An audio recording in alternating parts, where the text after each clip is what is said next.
आता मी तुला ना प्रश्न विचारला प्रांजल, आणि तुझ्या मनातले उत्तर इथे आधीच लिहून टाकेल मी. बरं, मला तू मनात आठव तुझी आवडती मैत्रीण, तिचं नाव आठव. आठवलं? मनात ठेवलं ते नाव? गुड. मी इथे लिहितो हा तिचं उत्तर काय ते. बरोबर, मी लिहिलं आणि हे मी हे केलं, फोल्ड केली चिठ्ठी आणि ही चिठ्ठी तुझ्याकडे दिली. हा, हातात ठेव तुझ्या, धर. बघायची नाही, हातात अशी ठरवून ठेव.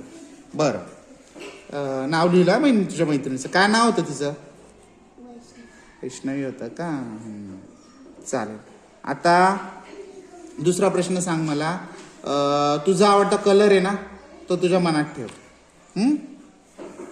मी त्याचं उत्तर लिहितो. काय तुझ्या आवडता कलर कोणता आहे ना, त्याचं उत्तर मी याच्यात लिहिलं. धरी तुझ्याकडे. आता कोणता होता तो कलर? लाल होता का? बरं बरं, ठीक आहे. आता ना तुझा आवडता जो फळ आहे ना, ते मनात धर. धरलं? हां, मी त्याचं उत्तर लिहून टाकलं याच्यावर. धर, हे घे. बरं, कोणतं फळ होतं? सफरचंद होतं का? बरं, ठीक आहे. आता तुझी आवडती दिशा कोणती आहे? मनात ठेवायची ती, कोणची दिशा असेल ती. हां, मी ती दिशा आहे ना इथे. बरोबर. आता आपण उत्तरं बघू. हा, बरोबर आहेत तुम्ही. मी तुला विचारले का प्रश्न? नाही, मी आधीच उत्तरं लिहून ठेवले होते. बघू हा आपण. पहिला प्रश्न होता, तुझी आवडती मैत्रीण कोण? बरोबर आहे का?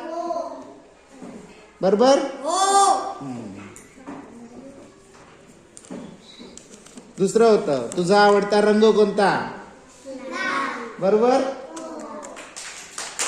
हा, नंतरचा प्रश्न काय होता?